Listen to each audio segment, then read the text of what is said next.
Mimi naitwa Faraji Sudi, mfanyabiashara wa nyama katika halmashauri ya mji wa Babati. Nasikitika sana kwa mambo yanayoendelea kutokana na usumbufu. Jana tarehe 10 majira jioni walitokea watu wanajiita ni bodi ya nyama. Wakaniambia sina chuma za aluminium. Nikamwambia chuma za aluminium nimeziagiza kwa sababu hazipatikani hapa. Zinapatikana mkoa wa Arusha. Nikamwambia ziko njiani jirani kilomita kama 25 kufika. Hawakuniamini, wakaniambia bwana, tunachotaka kwako wewe ni laki tu. Nikamwambia laki nitoe wapi na mimi nishatuma chuma? Na hii laki mnayotaka niwape ni ya nini? Ya faini. Nikamwambia faini yako, kutoa faini na kuweka chuma ni kipi kinachotakiwa kutangulia? Akaniambia natakiwa utoe faini. Nikamwambia sasa nikitoa faini imelinda ubora wa nyama? Akaniambia tunachotaka nicho. Basi wakaandika faini yao wakaacha. Ile hawajaondoka hata wakaenda mita 5 chuma zikaja zile ambazo walizokuwa wanazidai. Nikamwambia zimekuja, hakunisikiliza. Asubuhi majira saa 4 wakaja buchani wakiwa wanafuatilia kwamba nina chuma kweli, wakaziona. Hapo wakaangalia wakaanza kusema nyama bado nilikoweka iko nje. Iko nje haikutosha, wakaniandikia na kufunga kabisa na buchangu ikaandikwa hapa tumefunga. CUBMT tumefunga. Hauruhusiwi kuuza nyama hapa. Sasa nikajiuliza kwamba tatizo la mimi kufungiwa ni kuweka chuma mpya au ni kushindwa kutoa laki? Ukimuuliza hakupi jibu lolote. Hakupi jibu lolote. Anaongea kibabe, amekuja na sheria yake ya namba 10 ya 2006. Akisha kuandikia anaandika hapo anasema anataka utekeleze. Nikamwambia nitekeleze nini? Mbona sielewi? Hataki kuelewesha mtu yote. Anachotaka ni sheria tu kwamba itekelezwe.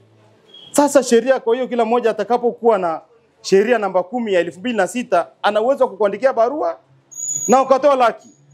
Nikamwambia mimi siriziki na faini yako iliyoandika kwa sababu sijatosheka na maelezo yako ya kunipiga mimi faini. Akaniambia ni uchafu. Hapa nyama unakouzia sasa hivi ni pachafu. Nikamwambia bwana, hapa ni pachafu. Uchafu ni nini? Akaniambia uchafu ni kuweka nyama nje na taili chini haiko sawa. Nikasema hii kwa sababu naye hajaniachia nafasi ya kulalamika popote.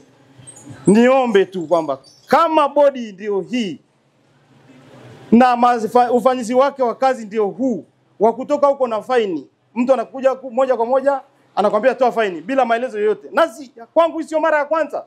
Nilishakupigwa faini 500 kwenye bucha hii. Nikamwambia kwa nini mnipiga tena faini 500 hivi? Wakaniambia hapa unatakiwa urekebishe haya na haya. Nikamwambia sasa nipeni muda wa kurekebisha basi. Wakawa wakali. Akanifuata mmoja wao, hata jina simjui, akaniambia bwana, tunachokuomba sasa wewe lipa faini. Lipa hii 95,000 faini, sijui faini, alafu endelea na kazi. Nikamwambia njoni basi mfute. Njoo futeni haya maandishi basi, atakimbiza hata wateja wangu. Hawakutaka, nikaingia gharama nikafuta. Na leo tena wamerudi wameandika maandishi yale. Sasa sijui sisi wafanyabiashara wa nyama, hii biashara tunayoifanya inakuwa ni hairuhusiwi au nini? Najiuliza maswali mengi. Na je, kama hairuhusiwi, mbona tunalipa kodi? Mbona tunalipa TRA? Mbona tunalipa tozo zote za serikali? Na napoongea sasa hivi sidaiwi, maskini ya Mungu. Nalipa na nafanya kipaumbele kulipa. Haya, wanakuja watu afya wanafanya kazi hii na walipa 40,000 ada ya afya kwa mwezi. Hawa nao wanajiita ni ada ya afya, nalipa 50,000 95 kwa mwaka. Sasa bwana afya ni yupi? BMT ni nani? Mimi nimeshindwa kuelewa. Alafu kingine, faida hawa BMT kwangu mimi mfanya biashara, nimewauliza wanieleze faida yao kwangu ni nini? Wameshindwa kunieleza. Nikilipa halmashauri kodi, wananitengenezea mazingira ya kufanya biashara yakiwemo machinjio yawe na maji, machinjio yawe na umeme, machinjio yawe na ulinzi. Halmashauri yangu inafanya vizuri. Halmashauri yangu inafanya vizuri kabisa. Hawa jamaa BMT wanajiita BMT. Nimelipa pesa, nimelipa na faini za kutosha. Sijui pesa yangu ninayotoa inanirudia kwa njia gani. Ninalipa. Siambiwi itanisaidia kwa kitu fulani. Nalipa tu. Jamani, mimi nimeamua kujitoa kusema hilo. Naomba kwa mtu atakayesikia, kama waziri wa viwanda na biashara, kama ni waziri wa mifugo na biashara, atusaidie sisi wafanyabiashara wa nyama, kwamba tunanyonywa, tunateswa. Biashara hii inaonekana kama sio rasmi. Walivyokuja walikuja jioni wakadai chuma, hawajanipa muda wowote. Kwa jina naitwa Dennis Jakati, ni mfanyabiashara wa wanyama wilaya ya Babati mjini, mkoa wa Manyara. Kufungiwa kwa biashara kama hivi bodi ya nyama walivyofanya inatuathiri kibiashara zaidi. Moja, sisi kama wafanyabiashara tunalipa mapato ya serikali, kemu halmashauri, TRA, bodi ya nyama yenyewe pamoja na faya. Lakini kwa kufunga biashara hivi inatuathiri kiasi kikubwa kwamba tutashindwa kuendeleza biashara zetu na kuwa na wateja zaidi, kwa sababu bodi ya nyama kufanya kitendo kama hichi watatuathiri kwa kiasi kikubwa, kutupelekea sisi kushindwa kulipia mapato kama hayo niliyoeleza hapo awali na kutuangusha kiuchumi. Kuna elimu yoyote ilishatolewa labda kwa wafanyabiashara wa nyama kutoka bodi ya nyama? Hakuna elimu washai kutoa, bali walikuja na kutushinikiza tu fanyeni hivi, lakini hawajai kukaa nao chini na kujadili swala la taratibu za ubadilishaji wa vifaa vya buchani, vikiwemo chuma ambazo nondo na wanazosema, pamoja na magogo na vifaa vinginevyo. Tunachokiomba wakae na sisi vizuri wafanyabiashara, tuko tayari kwa kufanya wanavyohitaji, lakini wakakaa na chichi vizuri, tukazungumza nao. Hakuna chochote kinachokuja tu, hata mtoto anapokuwa kwa step. Kwa hiyo pia chochote kinachofanyika katika uchumi lazima kiende kwa step. Kwa hiyo taratibu zinapofanyika za ubadilishaji wa vifaa vya kwenye biashara yetu vina taratibu hivyo hivyo mdogo kama step za ukuaji wa mtoto.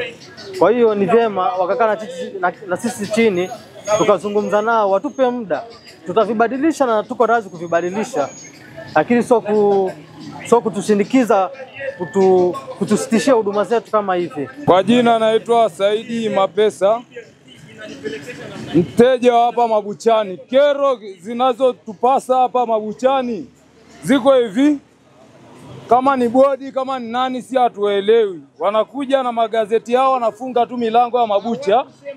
Alafu istoshe, kama ni bodi waje na makufuli yao wafunge mabucha, julikane ni bodi ya nyama au wako vipi.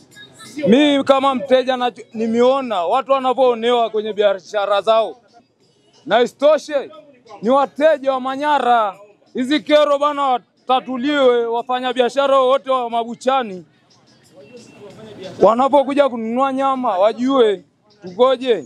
So tu wanakuja wanafunga na bado. Ninaitwa Isa Alimzava, ni mtumishi wa bodi ya nyama Tanzania, ambaye makao makuu yake yako Dodoma, lakini sisi tuko kwenye kanda ya kaskazini ambayo ofisi zake ziko Arusha. Tuko kwenye zoezi la kupita katika mkoa huu wa Manyara kwa ajili ya kupita katika wadau wetu wa nyama, wa tasnia ya nyama, ambapo tunaenda kuangalia namna ya nyama inavyozalishwa na namna ya nyama inavyouzwa katika mabucha yetu. Lakini lililo kubwa ni kuhakikisha kwamba wadau wetu tunawakagua na kuwaingiza katika mfumo wa serikali, lakini pia tunawakagua na wale ambao ni wapya tunawasajili upya. Tuko katika mkoa huu wa Manyara na tunapita katika halmashauri zote za mkoa wa Manyara.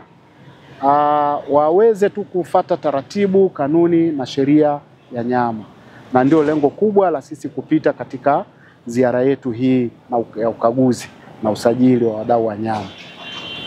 Na tumefika hapa Babati tukakutana na baadhi ya changamoto. Nondo ambazo zilikuwa zinatumika katika kuning'inizia nyama katika mabucha yetu zilikuwa ni nondo ambazo zina kutu, zinazoshika kutu. Lakini baada ya kupewa elimu ya kutosha kwa takribani miaka 4 sasa, katika mkoa huu wa elimu hiyo kutolewa, asilimia karibia 90 ya mabucha ya Babati sasa yana nondo zile ambazo hazishiki kutu, na kwa kweli zinapendeza. Hii ni washukuru sana katika hili, na waendelee kutuunga mkono kwa kuhakikisha kwamba tunawalinda walaji wetu. Lakini tulipita katika bucha ya Bwana Faraji, tukakuta yeye amening'iniza nyama nje na nondo zile ambazo yeye akakaidi kufata utaratibu ule ambao tumemwelekeza. Basi tukaona kwamba tumsitishie mpaka atakapoweza kuendana na taratibu, kanuni na sheria namba 10 ya mwaka 2006, sheria ya nyama hii. Sasa atakapoweza kufanya hivyo, basi atatutafuta na tutaweza kumruhusu aendelee kufanya biashara hii. Huu ni mwaka wa 4 sasa katika mkoa huu wa Manyara. Tunapita hapa mwaka wa 4 mfululizo, na elimu hii imeshatolewa na wao pia wanafahamu hii elimu, na hata kabla ya kufika kwake tulishampa hizo taarifa, na kila tukifika kwake tunamjazia fomu maalum ambazo zinamwelekeza afanye kitu gani, atekeleze nini, afanye nini kwa wakati huo, na tulimpatia na alishazipokea. Lakini baada ya kuzikuta jana kukuta alikataa kuisaini ile fomu, lakini tumemwachia pale, tukaona tumsitishie kwa muda ili aweze kuona kwamba ni wapi amechemka, wapi amekosea, ili aweze kurekebisha na ili aweze kuendelea tena na biashara hii, kama endapo tu ataweza kuendana na taratibu, kanuni na sheria ambazo zinalinda uzalishaji wa nyama kwa mlaji. Lengo letu kubwa ni kuhakikisha tunawalinda walaji wa chini, kwa sababu kutu hizi kutu kwenye nyama zinatuletea shida. Unakuta mtu amening'iniza nyama nje, huwezi jua ni nani anayekupenda nani asiyekupenda katika biashara yako. Mtu akaja akashika, au mwingine ana TB, ndio maana tukaziweka ziwe ndani ya kioo ndani. Na watu wa mabuchani wale wanatakiwa wafuate taratibu za kuhakikisha kwanza wamepima afya zao, sio kuuza tu, yani haiuzwi na mtu yeyote. Huu ni usalama wa taifa kwa ujumla, yani haitakiwi wauze mtu yeyote, lazima apimwe afya, asajiliwe kwenye bodi ya nyama. Katika ukaguzi wenu ndani ya wilaya Babati, ni mabucha mangapi sasa mmeyasitisha mpaka sasa? Ni bucha la huyo bwana anaitwa Faraji, yako mabucha mawili. Kuna idadi kamili ya mabucha katika wilaya hii mnaifahamu?